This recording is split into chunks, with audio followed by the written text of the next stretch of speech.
All right, let's do another lesson here. So this is lesson 48.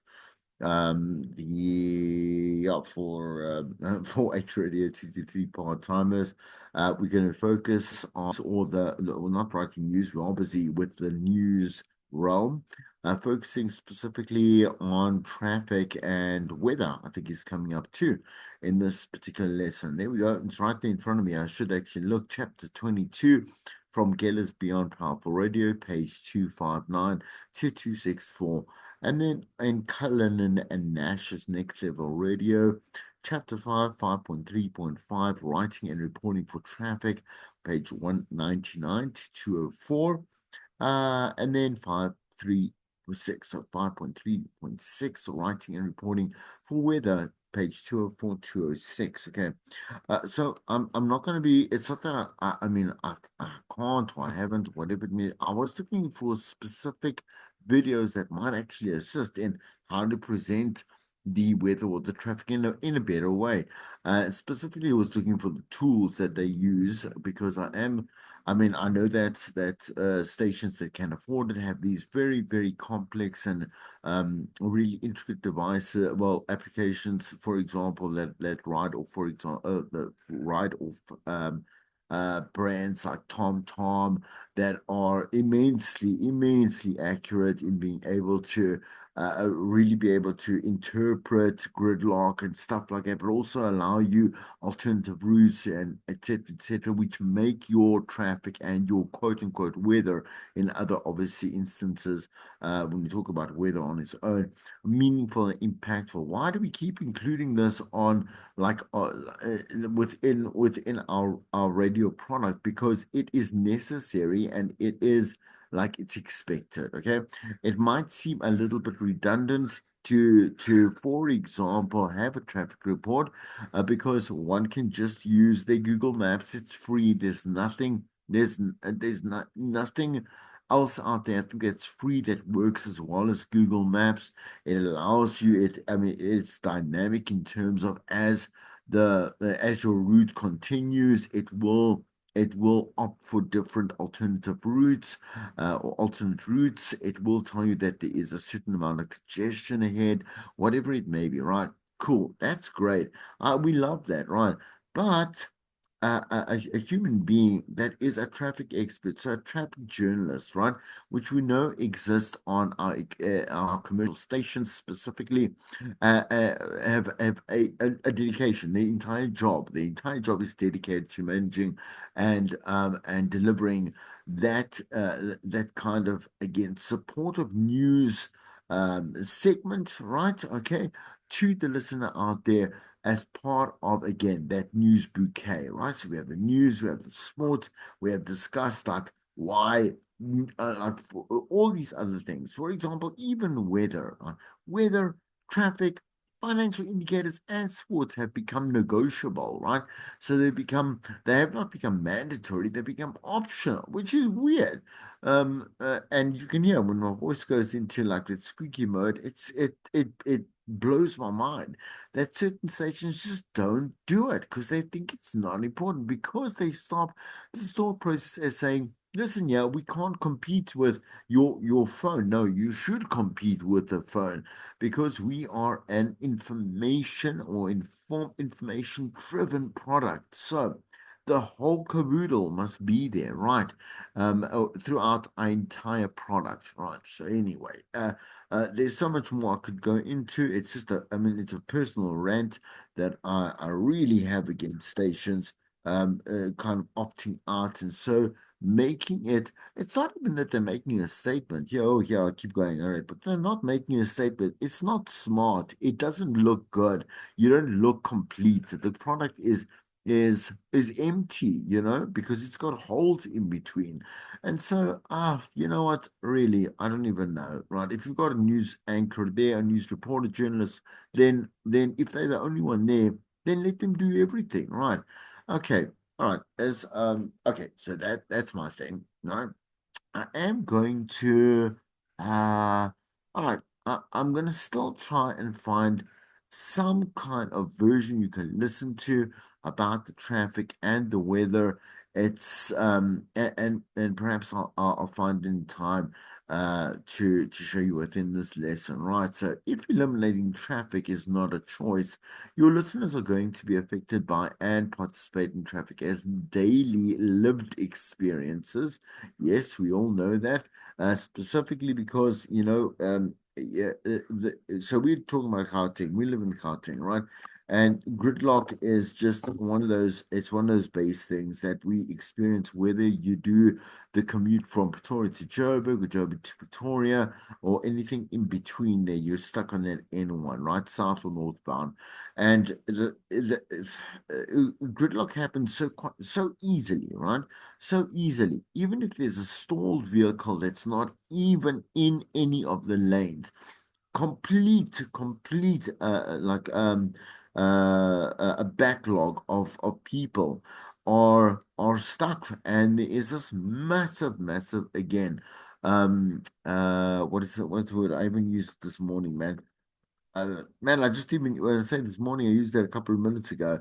Anyway, but there are delays, right? That affect specifically on the highway, depending on what time of the day it is. It could really affect it for kilometers and kilometers back, right? Something so simple. Also, we need to also understand why traffic reports are so important, right? And that you are using advanced equipment to do this is because let's say there's an incident. So, for example, let's say it's small, it's a stalled vehicle, it is in the way. Let's say it's in the third lane out of the five lanes that are on the N1 on southbound, northbound, right? Okay. And obviously police are eventually get on the scene to assist or whatever it may be, or this particular. So there's this massive gridlock. There we go. So massive delay, massive goes on, and we're sitting there wondering, we're even looking at our own GPSs, we're not even understanding what's going on. The time on the GPS, the estimated time of arrival keeps increasing. It's madness, right?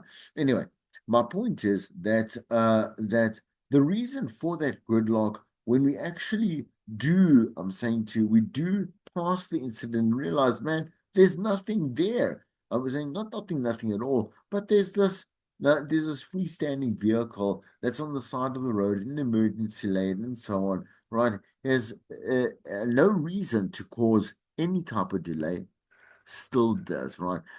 And oh, you're saying, what's my point, right? So throughout that wait, things are happening. Again, police are attending. There might be ambulances. There might be obviously critical cases that are involved. There might be multiple collision crashes that are causing a blockade over five or four lanes, right? And people have to be assisted to move into just the emergency lane. And you know how people are, right? Whenever there is a delay, people start using that emergency lane as like almost like a common practice lane, which then once again it delays even further on traffic, right? Because at some or other point we must all reach one a headway to one point, and so everything becomes just one big fat mess.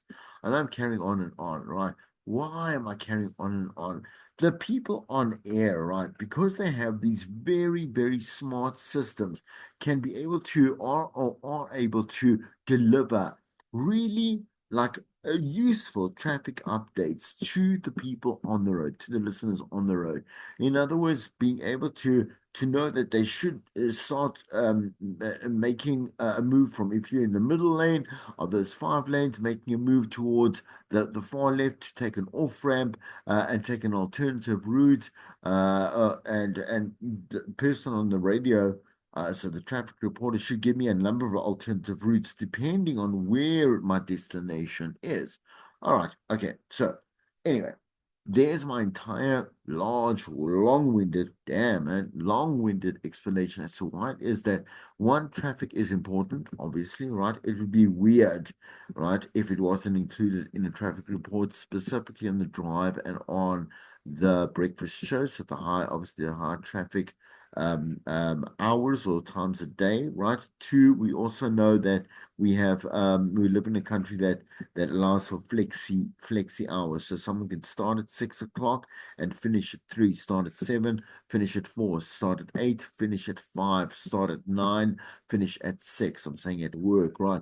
So that means also that between that 4 hour bracket on either side, those flexi hours are affected by high intensity traffic, right?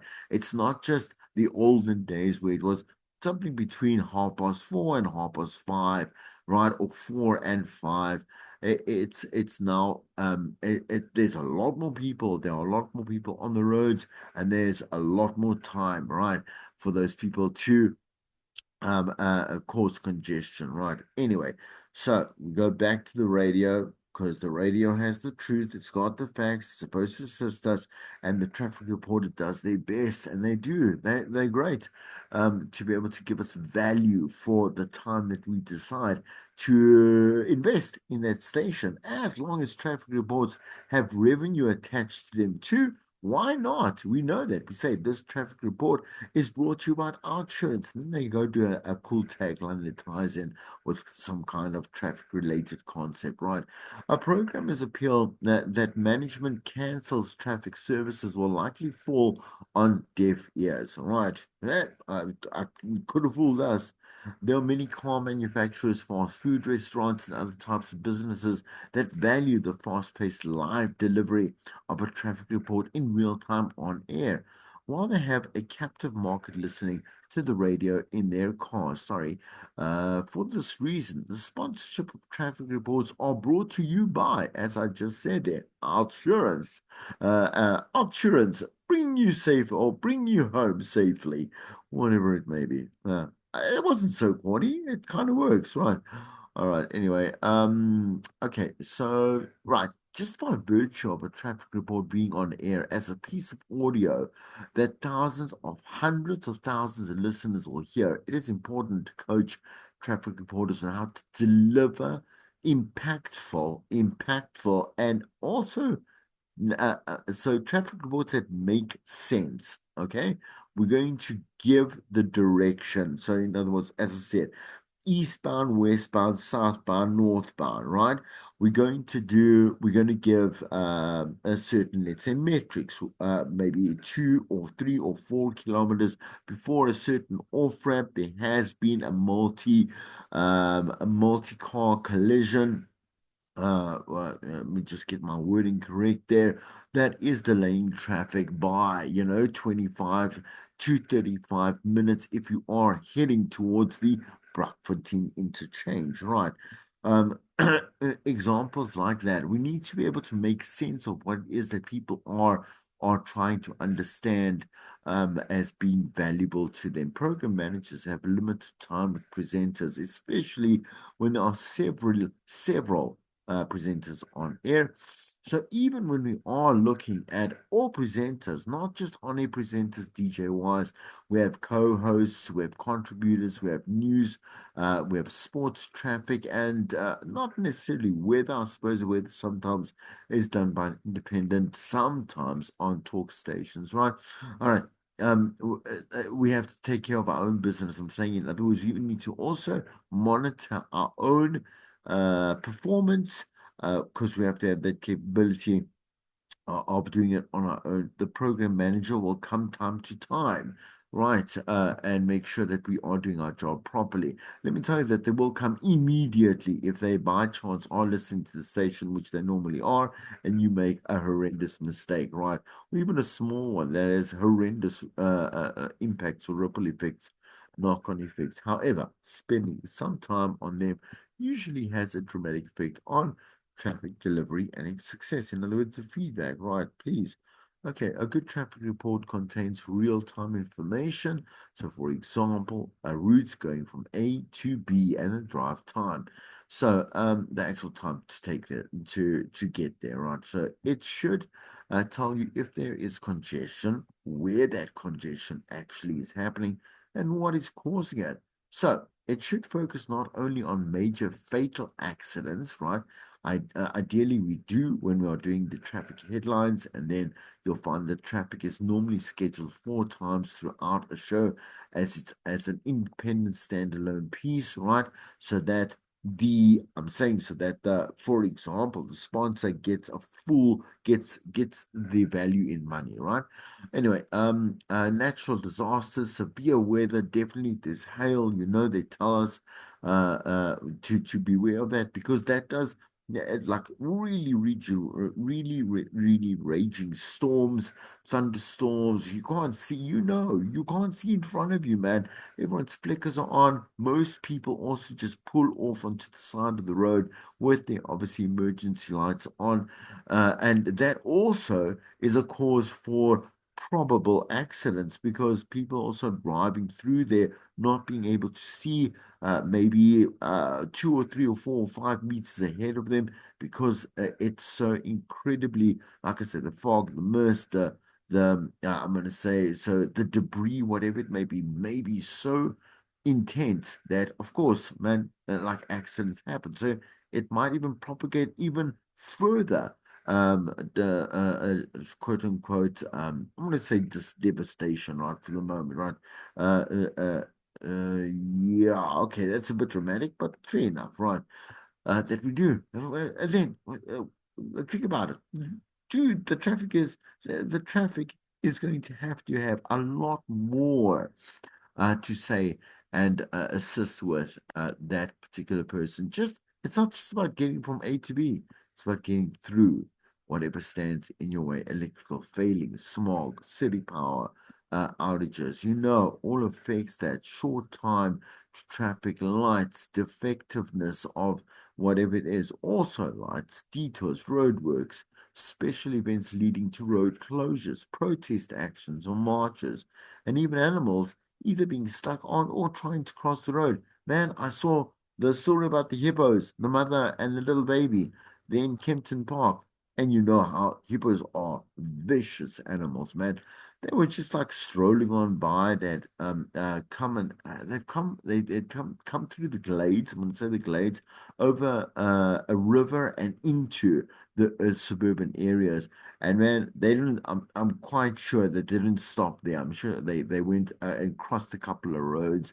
And man, people. I know I would be like, I'm gonna put on full brakes here. I don't mind the stuff that happens behind me as an accident, but I'm sure as heck not gonna go forward, because man, because hippos I feel are more dangerous than lions.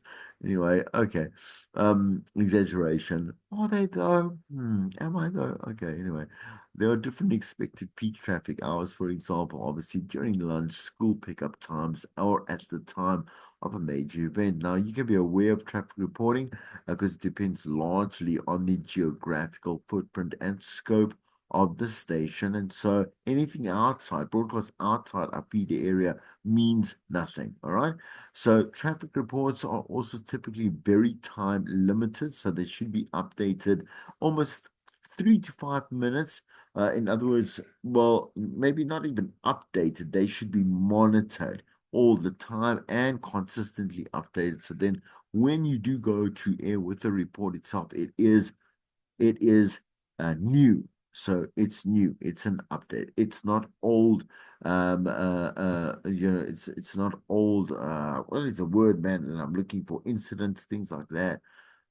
Anyway, okay, stations that broadcast this type of information to a national audience would be restricted, and that would only be to cover some areas at any one specific time. So we look at, let's say, Metro, we look at, let's say, 5FM, and with if they're going to, which they do traffic reports, they'll have to focus for in particular Pietermaritzburg and, let's say, Durban, right? At the same time, Cape Town at one point, Pretoria, Joburg at one point, Bloemfontein at one point as well. And we'll have to rotate in accordance to and with, obviously, the most impactful on the audience, right? Again, in terms of the time spent on the roads, like again, alternate routes, that type of stuff. The more of an impact it is, the more important it is to mention within that traffic report, right? The thing that makes a traffic report more credible is the why and how of it. Telling someone not to take their regular routine to work will never be effective or helpful without telling them why it's not going to work on this particular day.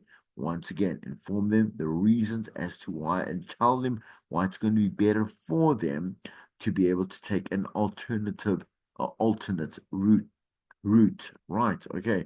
Once again, everybody is going to be sitting with their GPS next to them, and also like talking to them in one ear while they're listening to you with the other, right?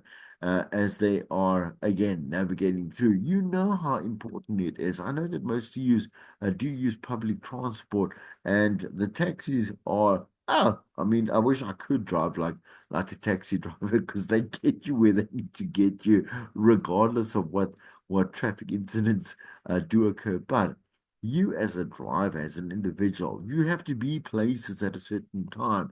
For example, us in radio, we can't be late. We can't be late. There's no leeway, right? So we get this anxiety and this desperation and this need for someone to help us out. Like, in other words, the traffic reporter should help us out in the best and fastest way to get to work on time because it is time dependent, right?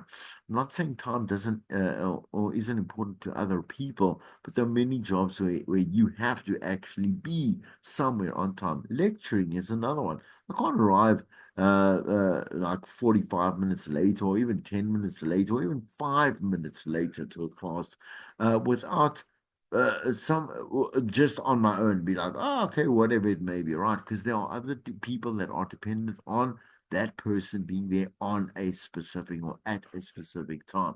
You know what I'm saying to you, right? Okay, sources. How do we find information that can help us as a traffic presenter? All right, well, one, obviously engaging with or monitoring the regional and provincial traffic departments or information sent to you via calls, texts, emails, WhatsApps, and other social media from road users and computers, right?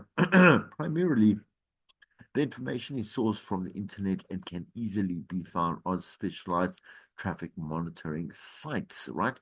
Traffic related Twitter feeds, as well as applications designed for, as I was saying about TomTom, right?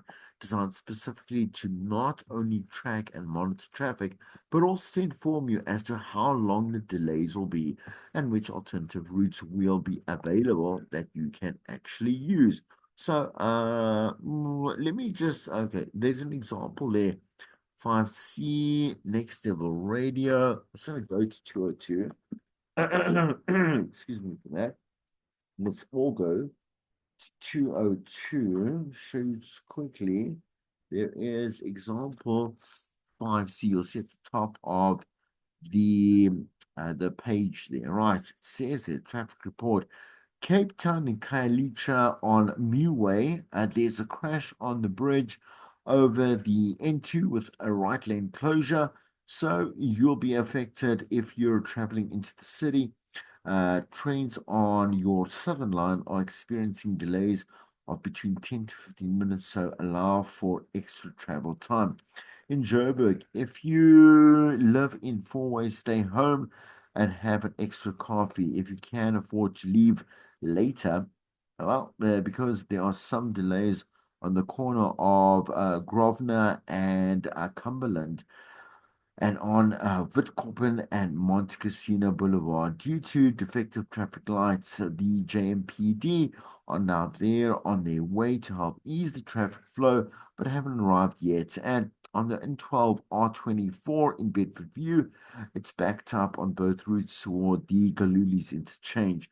Finally, in Durban, there's been a collision on the N2 before the M25 Masha Highways exit, causing delays. And if you have any traffic incidents that you'd like to report, please share them with us calling 1234 or text us on 56784 for ABC Traffic. I'm Chris Jordan, right? So that's a perfect example right? Perfect example of how you should write the news there. All encompassing of what I've actually just said to you in the past couple of slides too. And so there we go. Right. Okay. Let's continue and finish up the lesson in terms of theory. And then I'll show you just an example of eye traffic as to how you can kind of pull that information and make it your own. Like traffic reports need to be stories that traffic reporters are telling. Right. So you just saw there. Traffic reports need to be content relevant. Again, what is mattering to that particular listener and where they are going and what they can do. Right, make traffic reports kind of fun. I'm going to say it's questionable in the sense that, please, when people are injured or dead or even have lost something, crash collision with their cars, don't make fun of that. It's just for any and all reasons why it's wrong, right? Credibility matters, so be on time and get it right, please. Traffic announcing and reporting can also be a great entry into broadcasting, right? So if you do have some future prospects for yourself that you want to set and achieve, you could also maybe find a bridge by doing a great job at your traffic journalism, right? Or traffic broadcasting. If you work for a traffic service, you may have a chance to add news writing and anchoring to your list of skills. So as long as there are people in cars, there'll be a need for a traffic report, right? Listeners respond and seek accurate information. So once again, just to kind of reiterate really how important is that you tell them exact if they're going to take that alternative route, then best you have given the correct street or road assignment. So if it is the M25 or if it is the N12, is it the N12A or is it the N12B? You'd have to please be specific, right? And please be accurate because they're going to get super frustrated, as I've said in a previous lecture about just the one small mistake, teeny mistake in stats in news can cause one really big mess and problem for a station, right? Okay, even satellite radio networks offer local traffic updates. Stations have found ratings of and financial benefits by promoting and delivering frequent reports at specific and specific times. So just at specific times, and audiences will tune in at the exact minute. Why? Because we are training the listener, right, to listen in at the top of the hour for news. We're training them to listen to the traffic at 12 minutes past. We're training them to listen to the sports at 10 to the top of the hour, right? Our features maybe start at 28 minutes past an hour, whatever it may be, right? We train our listeners for expectancy because they like that. They like what something that's recognizable, that's routine, and so on and so forth. Please be on time. Please, right? Compiling and reporting on weather also allows people to prepare for the day, right?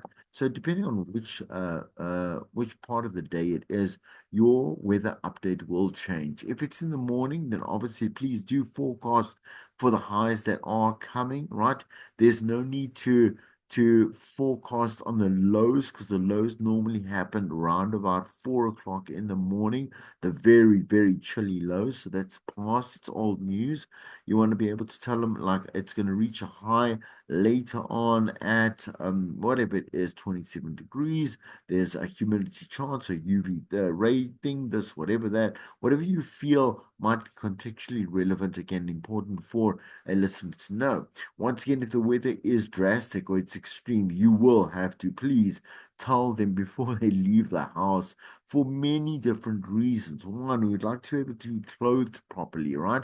Adequately to brave a really cold or brisk day, So maybe I do, because I do live in Pretoria and Joburg is always a lot colder. It is always colder, right? Just that slight difference in a couple of degrees, and because so what is it? It's not the plateau. It is a plateau on which Pretoria stands and Joburg stands are very different. So the weather is different in terms of like humidity. That kind of we have a more it's a more of a dry. dry temperament here in Pretoria, whereas Joburg, it might be slightly more, again, humid, right, for whatever reason. So, again, I'm not what is it? I'm a geologist, or that's not what they call them. A weather specialist. I don't know, there's a fancy name for them too, right? Isn't it a meteorologist? I think it's a meteorologist. Anyway, right. Anyway, right. Okay. So look, weather. Know that also weather, please, is only relevant actually for a day. You know that weather changes so quickly, and you know we like to look at our phones, we like to look at the week ahead, but we know that every single day, those particular temperatures, as well as, for example, expected rain, we've got to look at percentages. It's 60%, 40% change, chance of rain, excuse me, right? All those things are factors. They mean something. We can't just tell people that it's going to rain today. If you want to explain to them how 60% works or it should be interpreted, you should tell them and make the weather report more valuable to them, right? Okay, and insightful, again, informative. All right, again, if there is a twister, if there are reportings of twisters which have become quite commonplace here in South Africa, you would go on immediately, not wait for your time on air. Go on immediately and tell people, listen, man, you need to go inside, get under tables, get under something solid, and don't move till this obviously passes, right? Also, if there's, so we call it debris, it's debris. I mean, if there are flying cars, it's still considered debris. If there are flying roofs or tiles, dangerous weapons, branches, or that can literally, I mean, they can gut you, they can sever your limbs and your body, your face. Oh, terrible things, right? They need to stay somewhere safe, right? So yes, it might seem so commonplace. What's the weather for, man? It is very important. Okay, also think about it this way, and I'm carrying on too long about it, right? But people speak about the weather the most of all time. It's the most spoken thing in everyday informal conversation. Man, today is cold. Today it's very hot. Ooh, this week it wouldn't stop raining. We talk about it all the time. So weather has a place, I'm saying, and a space in our bulletins and our news reports, right? Okay, anyway, so once again, however, also a forecaster will tell you about significant events such as road and air traffic, farming and agriculture, natural disasters, emergency purposes, and responsiveness, right? As a result, they form unexpected part of information that we expect from our comprehensive radio station. Like the traffic, the amount of information contained in weather reports depend on on which station is broadcasting what information to what region, right? We Because it changes, like I say, it's almost like summer to spring and winter to autumn, or summer to winter in one particular day when you do live in Gauteng, and you are, let's say, commuting from one particular, I would say, sort of metropolitan area to another, or even gravitating further out to Springs or further out to Brakpan and stuff like that, the weather does slightly change. I'm not saying talk about every single sub-city or suburban areas weather. That makes no sense. But if you are a weather journalist from the weather broadcaster, you would understand how, let's say, mountain ranges do affect differences in expected or forecasted weather, like example, hail or rain or whatever it may be, right? So at any one particular point, the same region can be experiencing very different extremes in weather. So temperature is one thing, but again, hailstorms can be very particular to one area alone, and we'd like to be able to update that and them, the listener, to that as well. Anyway, moving on. Right, while weather it can be benign, right? In other words, there is no effect. It's in one area alone. It also can be life-threatening, right? And these are the situations that make it vital to pre-warn your audience. You know that, right? As just said, max and minimum temperatures are what everyone is probably tuning into here. I'm telling you now, just kind of just revisit what I was trying to say earlier, and I should have completed my train of thought. But anyway, here it is, right? So let's say you move from, let's say, the breakfast show, you move to, let's say, the lunch, right? What weather is important? I'm saying to, let's say, the temperatures, right? The current temperatures are important. Why? Because one, it's a source of information, and also expected highs. So there will be an expected high 10 to 1 because we still only also reach a high somewhere around 2:30 and 4:30 in the afternoon, right? Okay, so it's still relevant. In the drive, however, so we look at the drive, it's not important to mention highs anymore. We already passed that. We'd like to see what the lows of the evening will obviously be forecast for us tonight, right? As well as maybe overnight you can expect some snow or some really cold winds or extreme heavy, like I say, a heavy weather. So make sure that your car is parked here or there or everywhere, like you would get those warnings from your insurance company, right? Okay, so let's look at page 205 and 206 quickly for those weather reports there. So turn over. Second here. Where's my 204, 12, sorry, 205, 206, yeah. So at the bottom there, you're going to see example 5D and Gauteng. You can expect cloudy and cool conditions with isolated showers and thunderstorms, but scattered in the extreme southwest of the province. Johannesburg's minimum today is 10 degrees Celsius with a maximum of 24 degrees. Tshwane's, Pretoria, right? The minimum is 8, and we expect a maximum temperature of 25. In Mpumalanga, there will be fog along the escarpment at first, otherwise cloudy and cool but warm over the Lowveld with isolated showers. Mbobela's minimum temperature will be 10 degrees with a max of 30. And Emalahleni will be 13 and 29.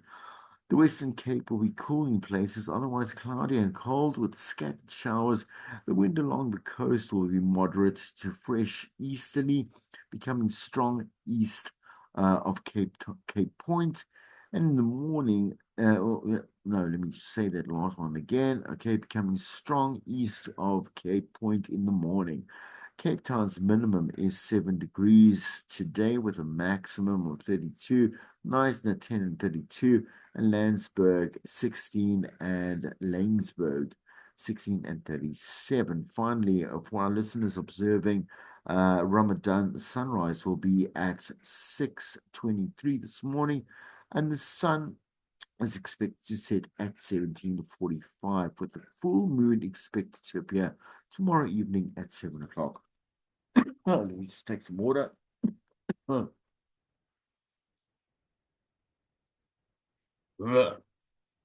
Ah, great, great. That's a weather report, man. That's great. All right, here are some quiz before I. So you must do these quiz questions, please. All right. Okay, so I want to just stop and just quickly before I end the lesson, I want to share with you what eye traffic does look like, right? So you go to what is it, .co.za, right? Okay, and I picked specifically Gauteng. So for example, you can see there, right? So we can go and check out closures, etc., whatever it may be. But here, wherever there's little exclamation marks over there. As you can see, there's quite a few. It is early in the morning. Let's actually see on my laptop of them. Right, okay. There's an incident on the R21 southbound. There's a stationary vehicle on the R21 southbound at the Pomona Road off ramp, right, the M32. The ramp from Pomona Road, one lane of four is closed, right? So we'd have to reword that. That's it, to reword it, but it is. So let's look at its insurance. It's correct, and obviously it's great to know, right? N14 Victoria Main Road, southbound.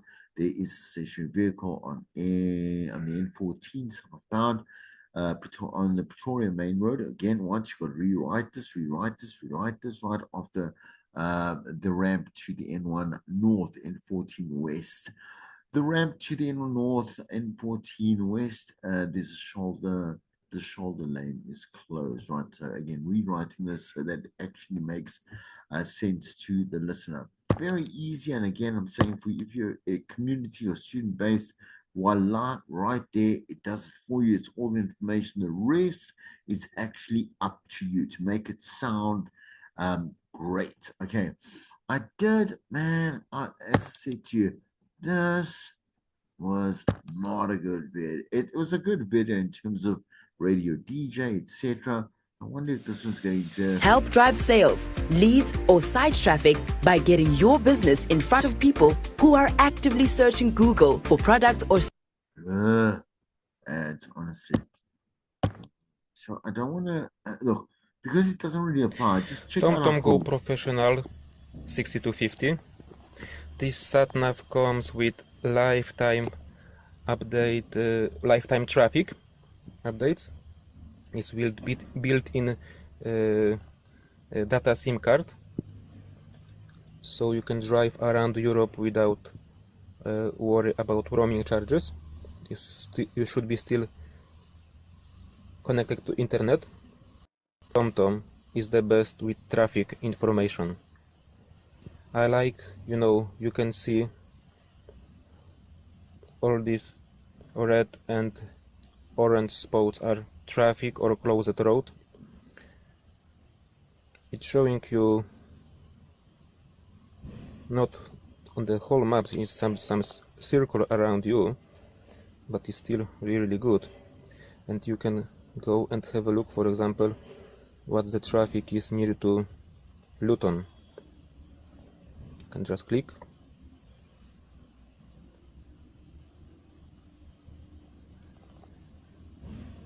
Wait. Slow traffic 3 minutes. Yes. Cool, right? It's great.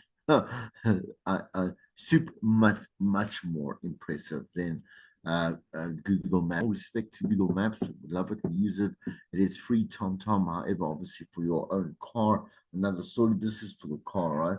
But there is there is and there are and we do. I'm saying it stations use the TomTom PC application, the application on the site, whatever it is, subscribe to whatever to be able to accurately. You saw that, man, just like clicking on, getting the exact delays or this or that, man.